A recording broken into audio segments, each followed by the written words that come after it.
because you are so aware of the time that you're not spending with your child, you make sure that the time you have with them counts. And so for me, what that looks like is I'm having to turn down events all the time because I'm with my daughter. And it's not like, yeah, parents do that all the time, but it's not because I can't find a babysitter. It's not because I can't find somebody that loves her, that will take care of her. It's because I know that, hey, she only gets, first of all, I work full time. So she's not with me in the middle of the week during the day. She gets me when she wakes up and when she goes to sleep, essentially. So I know that she's only getting a little snapshot of time with me. And so in the time that I have with her, the last thing I want to do is be like, yeah, see you when I get back. You know, like I'm with her. Every second that I'm able to, I'm with her. And when I'm not, I usually feel bad. I usually get a lot of anxiety about setting that time up, because not only do I have to leave my child, I need to ask someone to lovingly care for my child.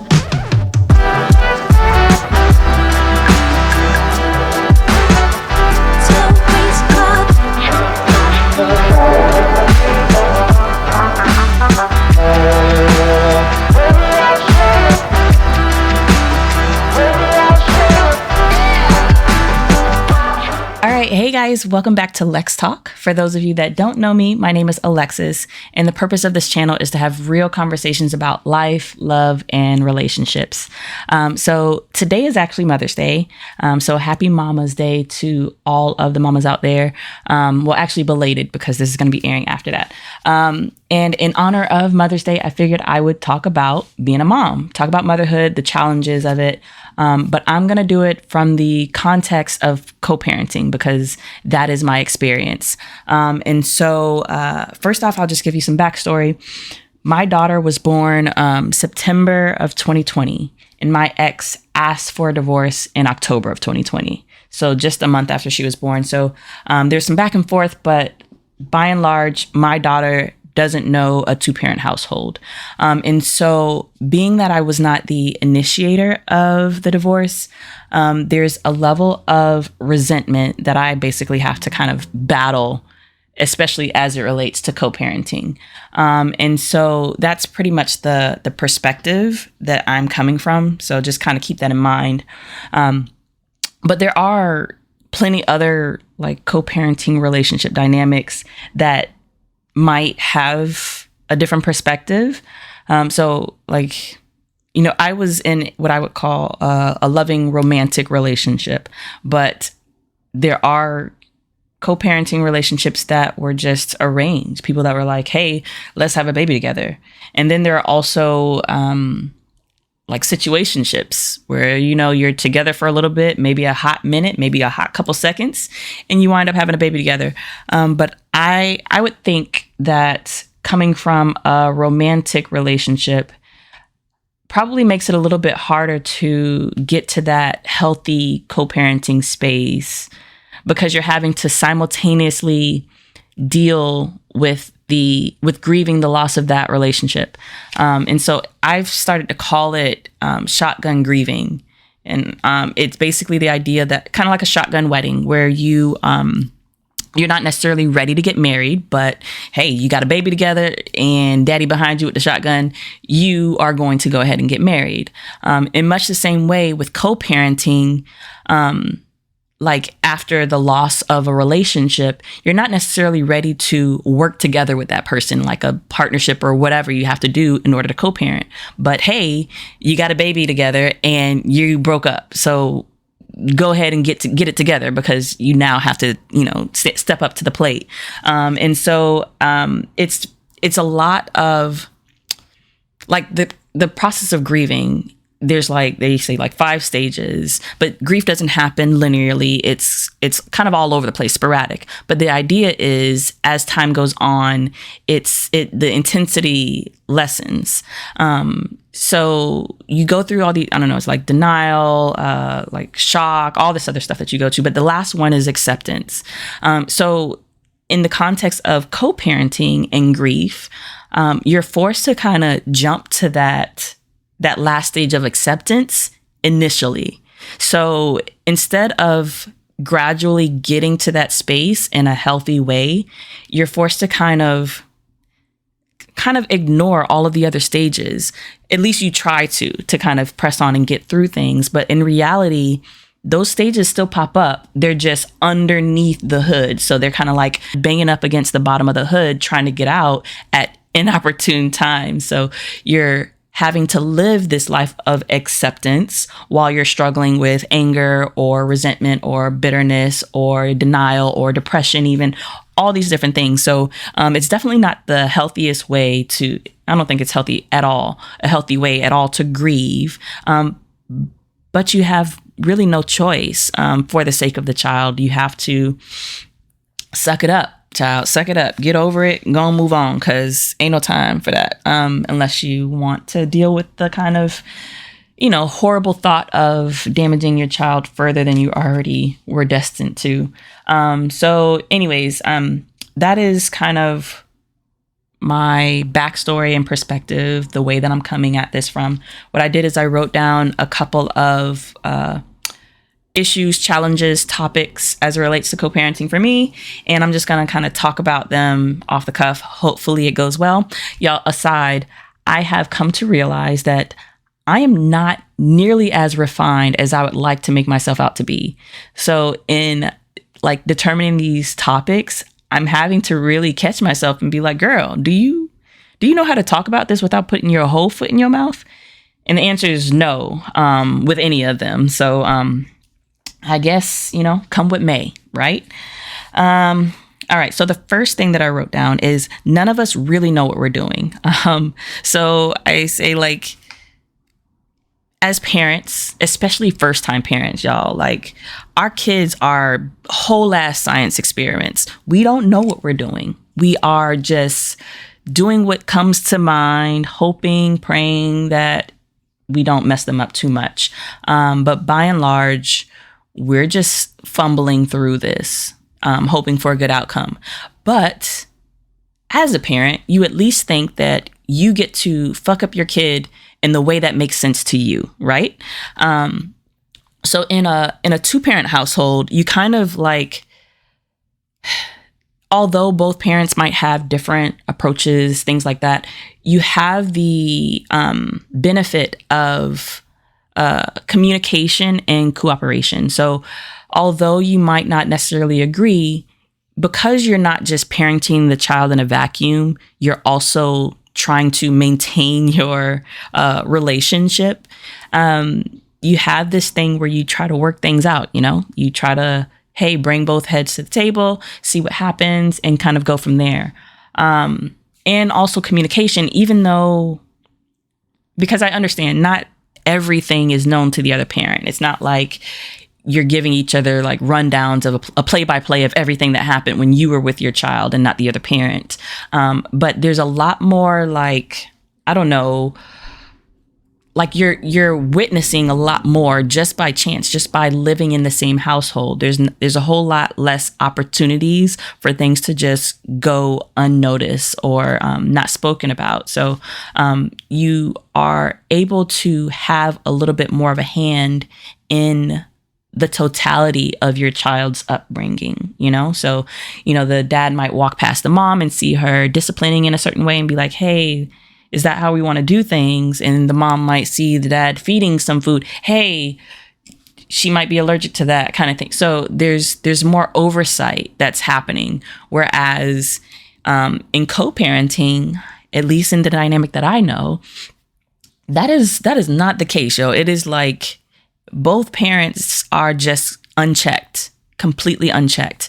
Now you can check in depending on what your arrangement is. You can check in with each other, but you're not living in the same space. You're not checking in regularly because there are, boundaries that you need to set in order to maintain this kind of, arrangement, So there's a whole lot less opportunities for you to witness what's going on with your child. So you just don't get to have any input. And there's a lot of things that, if left to our own devices, we're going to do that the other parent might not be okay with, might not agree with. But in co-parenting, unfortunately, you just don't really have that say so. You don't have the right to be present to even know you want to say so.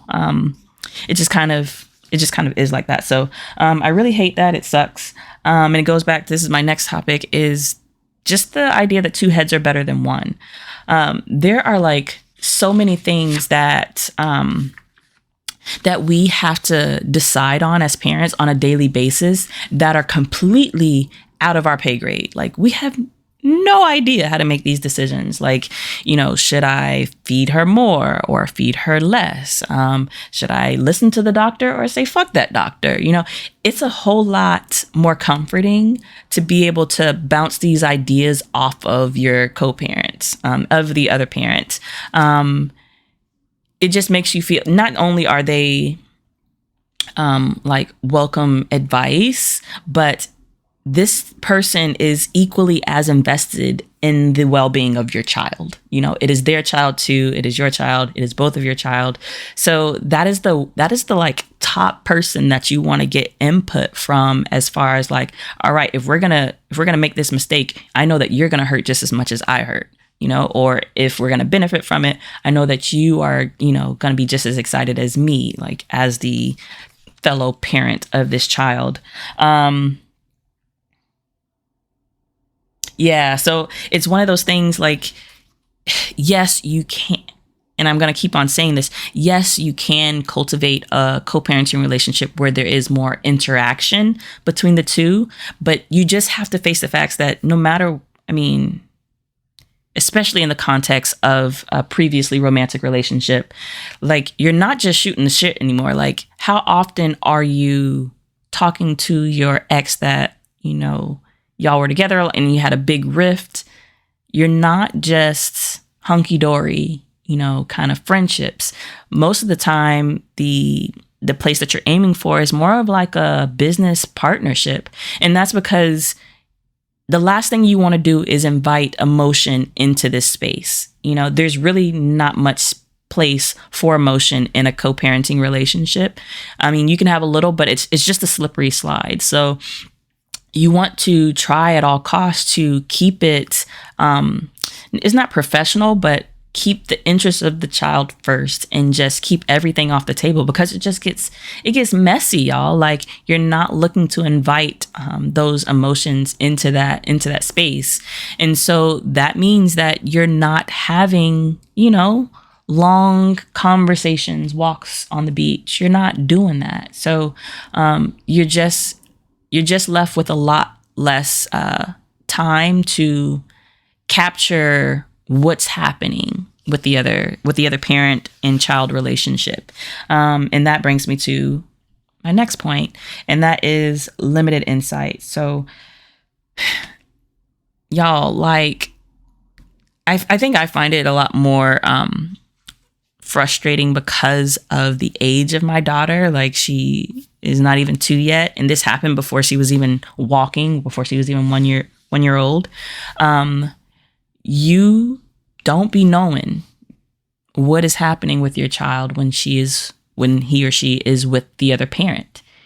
You don't even have a right to know. Like, maybe morally you have a right, but legally ain't no such thing. Is that parent's time with the child? They get to have that time. You don't get to impose on that freedom, which makes sense. And both parties want that freedom. You don't want to have to check in with the other parent and tell them your play-by-play of what's happening in your life, your personal life. Unfortunately, that child is attached to that personal life. So it's just the overlap that's super weird. But yeah, you don't really, so, you don't know who's around the child. You don't know where the child slept. You don't know what they ate, if they ate, how often they ate, if they had any traumatic experiences or events, if they had any like great experiences. Man, the level of FOMO that just happens because you be missing out on a lot of shit. Like even I think of my daughter's first Christmas. When she was like, she's only had a year and change on this planet, but I think about the time that she's going to actually understand Christmas, and not being able to see her open her first gift. Truth be told, like, only one of us is probably going to be there, even if, we were able to cultivate this amazingly friendly relationship. I highly doubt that if he moves on and I move on to different, spouses or partners, that we're all going to just be sitting around the fire at Christmas. Like, more than likely, we're going to be in our separate households, and somebody's going to have to miss out. Even if we split the day with her, somebody's going to see that moment when she opens her first gift, and somebody is going to miss it. And that shit is tragic. Tragic to think of, but I pray that it is not me that misses out. But like, legit, I even get tired of trying to think of all the first that I'm trying to make sure that I coordinate to be while she's in my possession. Like, one, I can't control it all. And two, it just becomes an exhausting kind of marathon that you just are better off accepting than trying to fight or manipulate your way to have a certain experience. Let me go back here. Yeah, you have no idea what's going on. And so 50%, it's we're part of the 50-50 club. And the 50-50 club is we have 50% of the life we should have had with our child. And in most scenarios, 50% is failing, not that I consider myself a failure as a parent, but I am acutely aware of how much time I don't get with my daughter. I don't get with my baby. Like, legit, she's a baby, y'all. She is a whole ass baby. And I, as her mother, only see her for half of her life. And it's not because I'm away traveling or I'm just out here doing my thing. Like, I don't have the right anymore. In order to be fair, in order to give her the fullest experience of both of her parents that we can, reasonably give her, we both have to suffer, and there's just no good way to split a baby. We try to split it down the middle, hoping that two halves will amount to a whole, but that's not the case. Like, what it is his parenting style, her parenting style. It's just a divided front. You end up having two separate, different approaches that the child is just probably confused by. Even when you do your check-ins, like my ex and I, we try to check in now about every 2 weeks or so, or every month at a minimum. But checking in every 2 weeks or after 30 days, there's a lot of shit that we're going to miss. There's a lot of information that we're not going to remember to divulge to the other parent. Not to mention, we don't have to. Like, there's nothing in the documents that forces a parent to tell you all of these things, especially things that aren't related to their well-being. So if, I don't know, little Susie woke up scared, the other parent doesn't need to tell you that. It's just, you're just on the honor code, hoping that the person is going to give you the courtesy of divulging that information. And because of that, that child just be getting all kinds of different information passed to them that you just really have no control over. All I can do once she leaves is wait for her to come back and start over. I have no clue what happens. And it's crazy, especially because she's that young. But I do believe that same feeling, that same angst happens when your child is older. I have, talked to parents that, go through divorces, that are co-parenting with older kids, and it's still a similar struggle because you don't want to miss out on your child's life. Usually you get to wait until they're old enough to leave your ass before you have to go through that kind of separation anxiety. But I got to do it immediately. And, my daughter wasn't even in daycare having to do that. She just had to go with her dad. That was tough. Okay, yes, scheduling, holidays, all the first that you miss.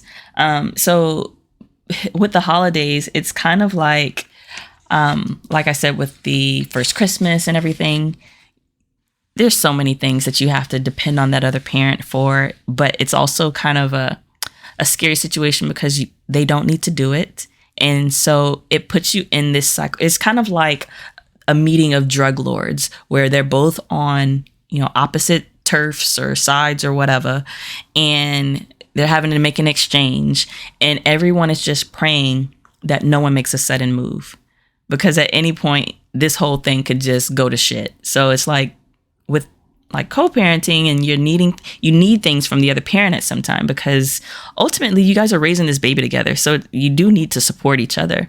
But sometimes it's like you're edging towards this thing that you want to first of all, you despise having to ask a request or favor, because you just don't want to give them the power to be able to tell you no and kind of, run your life, your new separate life.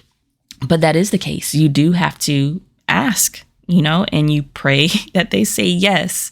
But it keeps us kind of in check, just not going completely off the rails, because that at some point you might need to ask this nigga for a favor. And, he probably think the same thing about me, yo. And I'm happy he does. Yes, I do let the petty out, not as often as I would like to, because I would like to all the time.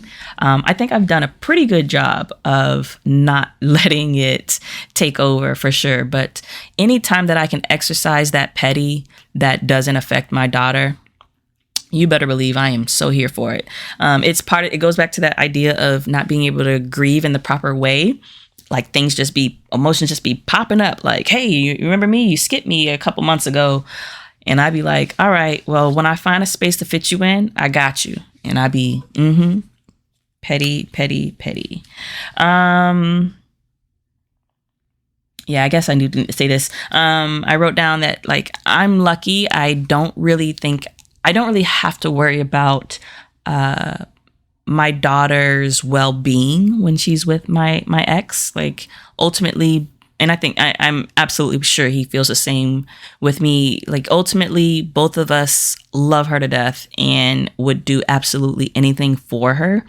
It's more nuanced, the concerns that we might have. So my ex being in the health field and being the dad, like, he's more concerned with, well, I would think he's more concerned with things like her health, and am I addressing health concerns in a way that he has studied are appropriate. He's worried about who's around her, being that protective father and a baby girl. Like, who are these dudes? That kind of thing. Whereas me, I'm coming more from like that motherly instinct of, are you in tune with her emotions? Are you recognizing when she's scared or ashamed or mad because she's sleepy or hungry, or her head itches and she can't scratch it? Like, I'm more concerned with that kind of more detailed minutia of her lived experience. And those aren't like things, again, that are life and death. Well, I guess in the health, some of it could be, but most of the time it's just a level of comfort. But in a traditional two-parent household, you do get to have input in those things. And so being stripped of that is a very tough pill to swallow, but we have to do it regularly, like at least every 2 to 3 days, when we are sending our daughter, our little baby girl, off with the other parent and whoever the hell is in that household. So yeah, a lot of people, when they say things like, oh, at least you get a break. Listen, it's not the break that I want. I've learned to try to make the most of that break and enjoy my time. Like, believe me, I enjoy my free time. But in a two-parent household, you have that free time, but you don't have to completely abandon your baby. You get to pop in real cute, like, say hi, give her a kiss on the forehead, and head out with your girls. And then when you come back home, guess who's going to be there? She is all happy and excited to see you.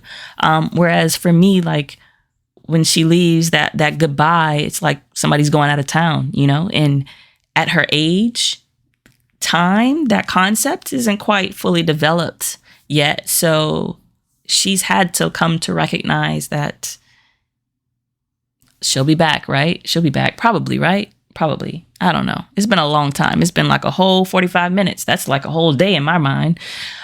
So yeah, there is like, I don't know, a little bit of angst that I experience just knowing that fact. So the time that I do get a break, it's like a bittersweet at best, you know? But I will say one thing that's good that comes from that is good for the child, maybe not so much for the parent, is because you are so aware of the time that you're not spending with your child, you make sure that the time you have with them counts.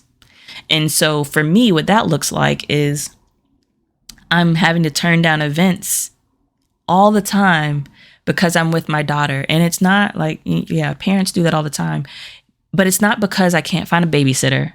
It's not because I can't find somebody that loves her, that will take care of her. It's because I know that, hey, she only gets, first of all, I work full time. So she's not with me in the middle of the week during the day. She gets me when she wakes up and when she goes to sleep, essentially.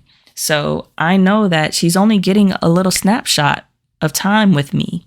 And so in the time that I have with her, the last thing I want to do is be like, yeah, see you when I get back. You know, like I'm with her. Every second that I'm able to, I'm with her. And when I'm not, I usually feel bad. I usually get a lot of anxiety about setting that time up, because not only do I have to leave my child, I need to ask someone to lovingly care for my child.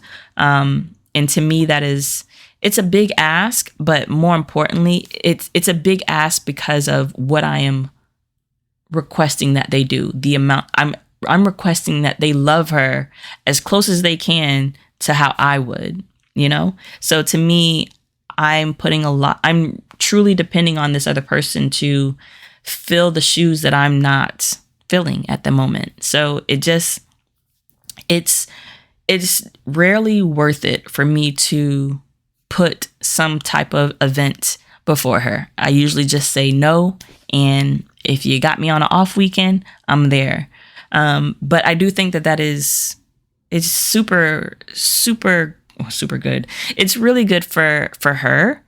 I think that especially having to deal with a broken home, I think having that extra kind of helping of one-on-one time with both her dad and I is, I guess, the most that we can ask for, right? And yeah, another thing that people will often say is like, oh, you know, she probably won't even remember, like, she's young, kids are resilient. Yes. Also, shut up. Because no parent wants their kid to have to be resilient, you know? Like, even though we know that we can't protect them from everything, every parent still fucking tries. Like, you don't want your child to have to go through hardships just for the sake of it, or especially because of your poor choices or whatever. And so, yeah, she probably is going to be fine. But also, most of the trauma most of the stuff that we're having to undo, the reason we're having to sit on people's couches every day, all day today, is because of some kind of trauma that happened in our childhood.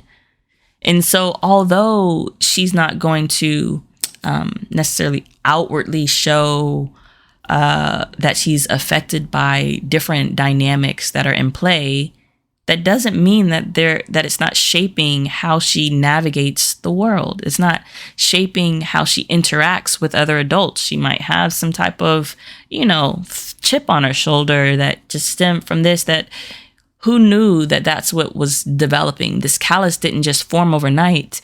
And not to say that certain things won't drop off or change, but we're also putting some things in place today.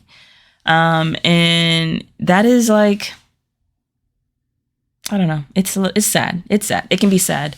But I will say that another thing that I'm grateful for is the fact that she has two parents that are both actively involved in her life, that both terribly want to do everything that we can for her. And we're also very good at putting aside everything else and focusing on the task at hand, which is her. And I recognize that there are many single parents that are all the way single, in that there is no co-parents. There's nobody that they're splitting the copay for the pediatrician for. There's nobody that is helping to make any of those tough decisions. There's nobody to get any kind of insight from. Although mine is limited, it is still there. And having two parents that are actively in her life, that's a really big deal. So I'm grateful for that. And I'm also just grateful that God has been seeing me through this process, because it certainly has not been easy. It is still not easy. And I don't know if it ever will be, honestly. It might get easier though. And I'm looking forward to it. Yeah, I think I got out most of the things that I want to say as it relates to that. Y'all, I wish that there were more positives that I could bring out. But again, the purpose of this channel isn't not that I want to deny the positive things that happen in life, but there's enough people out there that say it. I want to make sure that the people that don't feel good about shit don't feel like something's wrong with them because they're not excited about co-parenting, that you're not excited to have this relationship, or you don't think that something's wrong with you because you and your ex aren't besties co-parenting your child. That's a tall order. And I know your girl, I'm not even aiming for that. I'm just aiming to like your ass enough to to benefit my daughter, and gritting and bearing all the way. Anyways, anybody that has any comments, please leave them down below. I'm always happy to get feedback. Again, everything that I say, shoot, I don't be knowing shit. I don't be knowing. I'm just talking, again, from my limited purview. So any input that you have, I'm happy to hear it. Yeah, check me out on social media at is_Alexis. That's Alexis, no E, no I, double S. Check me out on any podcast platforms at Lex Talk. That's LEXTLK. And yeah, thank you so much. Like, share, subscribe, all the things. Can't wait to see you in another episode. All right, bye. Yo, I pitch wisdom for the kidsdom. Solid as a prism, keeps a funky rhythm. If I want it, I go and get it. My blood thicker than water, we up like a zipper. My jeans seems got ashes from the plane. I'm elevating and crashing in the bed, but instead I hit my rooftop and watch the world go, penning this shit inside my journal.